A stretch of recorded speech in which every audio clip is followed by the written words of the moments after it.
D'accord, ouais. Alors, là, je vais chauffer.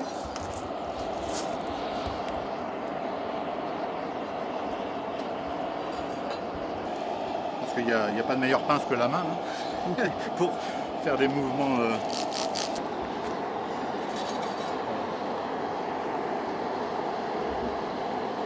Là, les braises sont bonnes pour la chaleur du foyer. Elles sont assez rouges et du coup la chaleur est bonne. Vous allez voir, le métal va rougir. On va le voir rougir par transparence, si on peut dire. La zone rougissante, elle est là. Malléable. Voilà, c'est à ce moment-là qu'on peut le travailler. Sinon, à froid, c'est impossible. On ne le fait pas avancer, quoi. Donc là, je vais frapper à l'envers pour repousser le métal et le bomber, accentuer la concavité qui est en train de se créer. Donc là, il faut aller assez vite.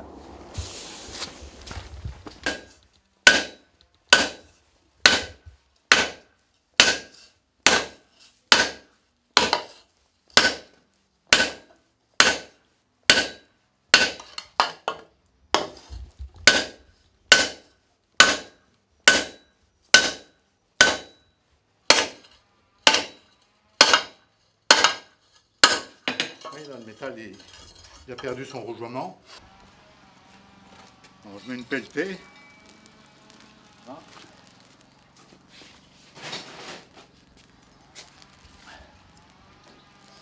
Et je relance le feu parce que même j'en mets deux. Je peux frapper.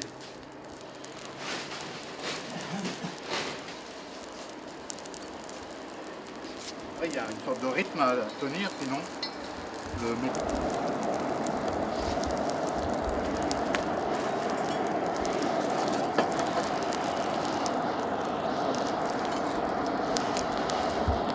Assez fort et comme le métal faisant les cheveux va venir ici derrière, et ben ça va donner l'élément décoratif et en même temps le troisième point d'appui parce que l'idéal c'est qu'il n'y ait pas de socle, que la pièce puisse tenir toute seule dans son propre équilibre.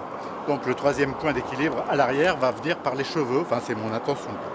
Mais là je ne l'ai pas dessiné, hein. Je dessine très peu, enfin si le soir comme ça, mais c'est tout en faisant hein, que la forme vient. Quoi. De toute façon, c'est tellement imprévisible, on va dire, et il y a des chances, des opportunités qui se présentent au moment de travailler. Et c'est ça qui est intéressant, c'est que c'est toujours renouvelé. Quoi. Il faut être vigilant au moment de travailler, et puis voir ce qu'il y a à voir au moment où ça apparaît. Et en profiter, pousser un peu plus loin, etc. Alors ce qui me plaît beaucoup, c'est d'être en prise directe avec la matière. Je veux dire, il n'y a pas de transfert, quoi. Le produit que je travaille, c'est la matière fer qui me plaît, et le produit fini, ça sera du fer. Ça sera la matière brute, hein, brute de forgeage. Elle ne sera pas trafiquée, bon, si elle doit aller dehors, elle sera vernie simplement. Si elle reste dedans, elle sera cirée, simplement cirée. Même brossée, cirée, ça suffit, ça ne bouge pas. Et c'est ça qui me plaît, c'est qu'il n'y a pas de transfert, c'est la matière telle qu'elle est, au départ jusqu'à la fin.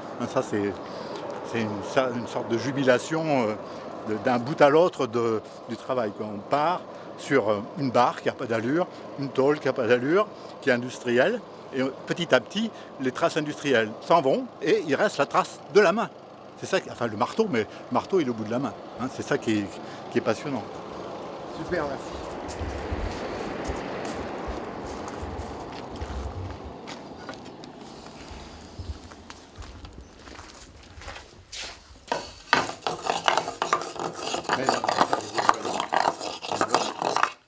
Ça c'est de l'oxyde de fer, bleuté, on voit c'est bleuté.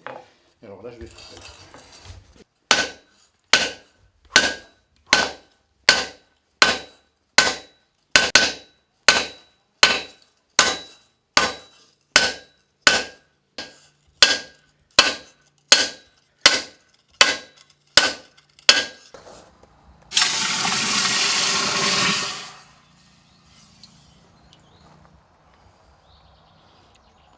Ça va donner une eau ferrugineuse.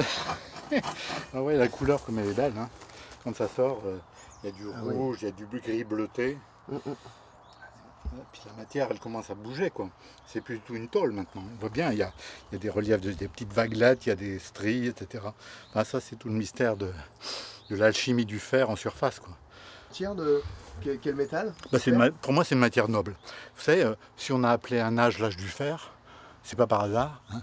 C'est parce que justement, ça a été une extraordinaire découverte, quoi. Et depuis cet âge du fer, on a continué à le travailler, à le faire. Alors, on a tellement travaillé qu'il s'est vulgarisé. Alors, moi, ce qui me plaît là-dedans, c'est le retour un peu aux sources, parce que le fer, bien sûr, il a servi à faire des armes et tout, hein, et des objets fonctionnels, mais il y a eu aussi des décorations, hein, des objets en fer très très beaux, hein, et dès le départ. Et maintenant, il y a un tas de gens qui reviennent à cette matière noble, et moi j'aime bien revenir à cette matière noble parce que elle est riche, hein, elle est riche en soi. Hein. C'est une matière qui vient du sol, c'est un élément naturel, et on le retravaille comme ça pour donner des formes décoratives. Moi, c'est purement décoratif, ça n'a pas d'autre fonction. Hein, je ne fais jamais d'objets fonctionnels, quoi.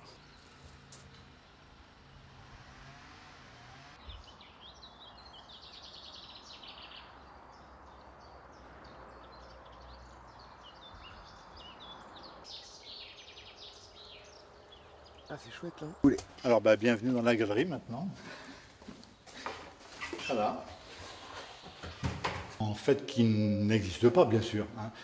On fait des rapprochements avec la vie de tous les jours, mais ou avec ce qu'on a vu dans l'histoire de l'art, on va dire au sens large. Une danse entre. Voilà. Là, on voit le cuivre. Non, non, non. Danseur. Puis il a quelqu'un accroché dans le dos, mais on ne sait pas qui c'est. Il y a des mains. Ce qui me plaît dans ces objets-là, c'est la puissance. Alors il faut aller doucement parce que cette puissance-là, il faut la conserver, quoi. La puissance du métal, la force des pattes, des seins, de la tête, les bras qui vont vers l'arrière, comme si c'était un peu l'image de la... Enfin, moi j'ai pensé à une égérie, une inspiratrice, comme si c'était la République, enfin quelqu'un qui emmenait une foule, quoi, qui emmenait, comme ça, et là aussi, quoi, ça fait un peu un visage avec les lèvres. Bon, ça c'est fait au burin à chaud, hein, c'est ça qui est toujours un œil simplement dessiné comme ça.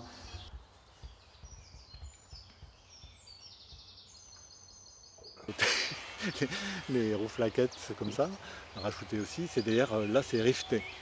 Et puis donc, encore une fois, tout ça, ça fait une seule masse, hein, qui vient ici, et qui part là devant, et qui vient par en dessous, et qui remonte là.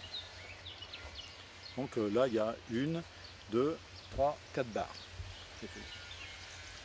Du côté féminin, c'est l'homme, la femme, hein, le bal des tempêtes, hein, c'est le bal entre l'homme et la femme, des fois c'est la tempête. Hein. Okay. Alors la femme, c'est pareil. Hein.